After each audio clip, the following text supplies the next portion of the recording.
பேசுறதுக்கு ரொம்ப நேரமாக காத்து கொண்டிருக்கிறேன். ஏன்னா இந்த மாதிரி நேரங்களில் மட்டும்தான் என்னாலையுமே நிறைய குட் நியூஸ் ரிஷபராசிக்கு சொல்ல முடியும். சார் இப்படி என்ன சார் குட் நியூஸ் சொல்ல போறீங்க, அதே விஷயம் தானே சார் நடந்துகிட்டு இருக்கு அப்படின்னு நீங்கள் யோசிக்கலாம்.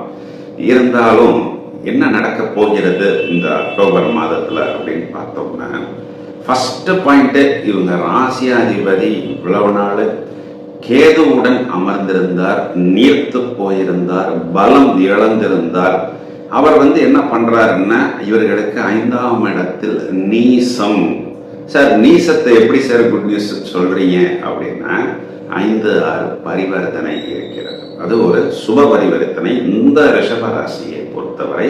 பிறகு புதன் 7ஆம் வீட்டுக்கு வரக்கூடிய காலகட்டங்களில் அது கேந்திர பலமாக மாறி நீசபங்க ராஜயோகமாக வந்துவிடும். அதனால கேதுவுடன் கன்ஜெக்ஷன் ஆகியிருக்கிற இந்த சுக்கிரனுக்கு கம்பேர் பண்ணினா இது 1000 டைம்ஸ்